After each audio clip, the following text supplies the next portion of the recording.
Hoje, então, o vídeo vai falar sobre leptospirose. A gente está tentando fazer isso porque a gente parou de viajar, mas a semana que vem vamos voltar, né? A leptospirose é uma doença que na maioria das vezes não dá nada, mas em 5 a 15% das pessoas ela pode levar ao óbito, pode provocar a morte. A leptospirose é transmitida por uma bactéria chamada Leptospira. Sabem a diferença entre vírus e bactéria? Sabe, né? O vírus não é considerado um organismo vivo e a bactéria é um organismo vivo porque ela se reproduz usando seus próprios meios. Uma bactéria é muito mais complexa que o vírus, porque elas ingerem alimentos pela fagocitose, elas processam esses alimentos, elas têm como armazenar energia, armazenar lipídios, por exemplo, algumas têm núcleo, outras não, e elas se reproduzem, tá? Elas se multiplicam. A maioria das bactérias não causa doença nenhuma. Por exemplo, dentro do nosso intestino, a gente tem bactérias que são até importantes para a nossa saúde. Falando nas bactérias que estão dentro do intestino, se vocês tomarem remédios do tipo antibiótico, vocês podem alterar a flora bacteriana e aí ter problema sério de saúde. Não usem remédios sem uma receita, sem uma prescrição médica. A bactéria que causa a leptospirose tem um formato típico de saca-rolha. O formato de saca-rolha é porque dentro dessa bactéria, tem flagelo. O que é um flagelo? O espermatozoide, ele tem aquele rabinho que bate e isso é responsável pela locomoção do espermatozoide. Só que a leptospira, o rabinho, a cola dela, fica dentro dela. Então isso faz com que ela fique enrolada em si mesma. A leptospira, ela fica dentro do rim do rato. Ela fica ali dentro do rim e não dá problema nenhum. O rim do rato é adaptado para essa bactéria. O rato não tem leptospirose, o rato não tem a doença. O rato apenas fornece um lugar para a bactéria se multiplicar ali dentro. A bactéria leptospira mora dentro do rim do rato. E cada vez que o rato faz xixi, cada vez que o rato urina, elimina uma grande quantidade de bactérias no meio ambiente. As leptospiras, então, eliminadas na urina do rato, elas sobrevivem no meio ambiente, principalmente se tiver umidade, se tiver barro ou na água, ela sobrevive muito tempo ali, sobrevive meses. Os ratos, e a gente já fez um vídeo só sobre eles, porque a gente viu gente que tinha rato dentro do motorhome. Esses ratos, eles habitam o mundo inteiro. Eles procuram lugares onde tem comida ou restos de comida. Então eles são atraídos por isso, claro, eles têm que se alimentar. E eles moram em casas, principalmente aquelas que ainda têm frestas ou lugares escuros, escondidos, né? Eles moram ali. Eles também moram em redes de esgoto e em locais assim onde não tem muita infraestrutura, por exemplo, uma ocupação de um terreno por várias casas construídas sem muita estrutura. Se não tem água, se não tem saneamento, se não tem esgoto, é um ambiente muito favorável à proliferação dos ratos. E o que tem dentro do rato? O que tem dentro do rim do rato? A nossa bactéria, a leptospira, que parece um saca-rolha.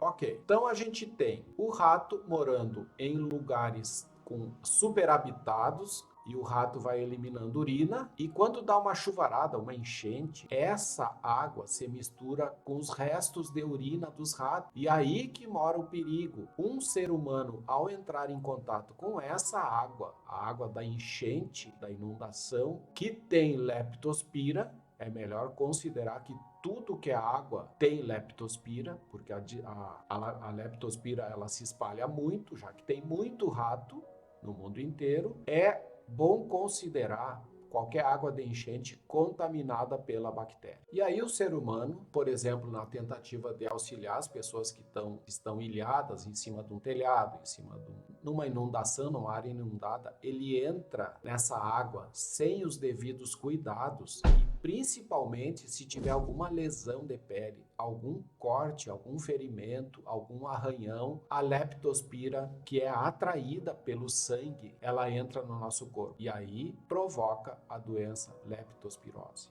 Outro perigo que precisa ter muita atenção: as crianças gostam de brincar na água acumulada de uma enchente, né? Elas gostam de brincar nesse lugar que ficou um pouco alagado. Não deixe as crianças fazerem isso.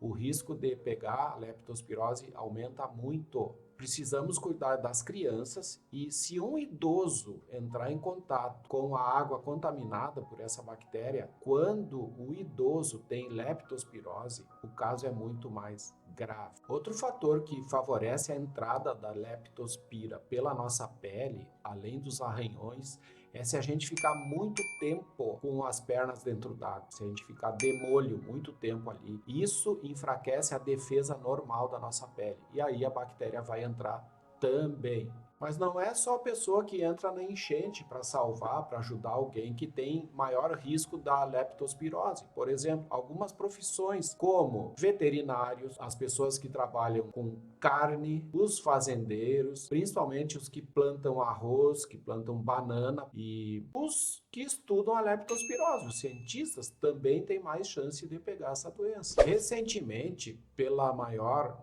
divulgação, pela maior facilidade de praticar esportes radicais, e aí eu digo assim, que é a canoagem, caiaque, esportes que são feitos em água doce, rios e lagos, também favorece que o esportista, que o atleta pegue a leptospirose. Ela é mais comum em homens, o homem se expõe mais a acidentes. A leptospira, ela tem algumas ferramentas que facilitam a entrada dela no nosso corpo.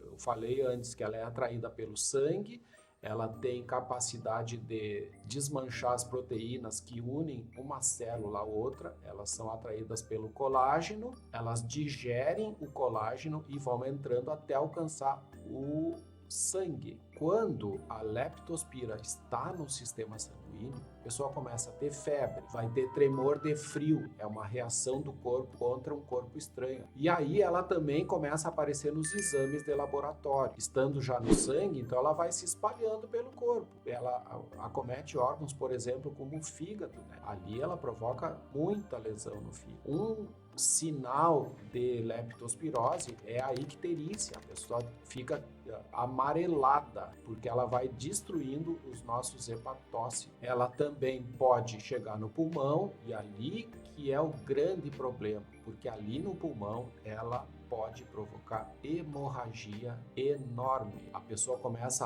a expelir sangue, por exemplo, pelo nariz, a perder sangue em grande quantidade. E é isso que leva ao óbito. Então, pessoal, não é uma doença simples. De 5 a 15% dos casos ela complica e leva ao óbito. Vocês sabem quantas pessoas morreram de leptospirose agora pela última enchente aqui no Rio Grande do Sul? Vocês estão acompanhando isso?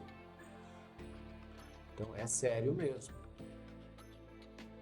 Eu falei que ela vai para o fígado, vai para o pulmão e, claro, vai para o rim. Só que o nosso rim não está adaptado a ela, que nem o rim do rato. No rim ela também destrói o sistema de filtração do sangue. Ela desequilibra tudo aquilo ali. E aí a pessoa começa a perder muito líquido. Tem um outro sinal típico da leptospirose, é ficar com o olho vermelho. Aquela parte branca do olho parece um derrame de sangue ali. Isso é um sinal quase característico da leptospirose. Então, febre, tem dor, tem calafrio, pode ter náusea, vômito, né? Pode perder sangue pelo nariz, né? Essa bactéria também pode invadir nosso cérebro e dar uma dor de cabeça violenta, fortíssima, tá? Junto com essa dor de cabeça, a pessoa tem alguma confusão mental, sem outro sinal neurológico, não é que nem um derrame, não é que nem um AVC. Ela tem essa confusão mental, mas se tu for examinar, neurologicamente a pessoa está bem, a não ser pela dor de cabeça e ela fica confusa. É uma doença que na maioria das vezes se resolve bem, mas se uma pessoa começa a ter febre e teve contato com água suspeita, tem que tomar remédio. tá? Tem que consultar e tomar remédio, porque é uma bactéria que responde a alguns antibióticos, mas tem que ser receitado por médico. O melhor é a prevenção. Então, antes de entrar em água suspeita, tem que usar equipamento de proteção, principalmente botas e luvas, mas de preferência até aquela calça que um pescador usa, que ela é toda de plástico, né? Não entre na água se tiver algum corte, algum ferimento, algum arranhão.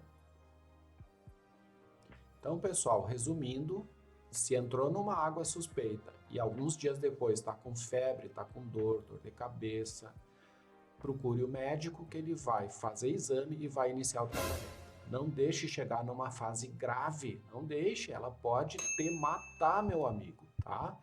Cuida então, não é difícil de se cuidar, é só usar o equipamento certo. Nosso próximo vídeo é um presente para vocês, é uma aula onde a minha sogra e a minha esposa, elas serão as minhas alunas. Não percam, não deixem de assistir.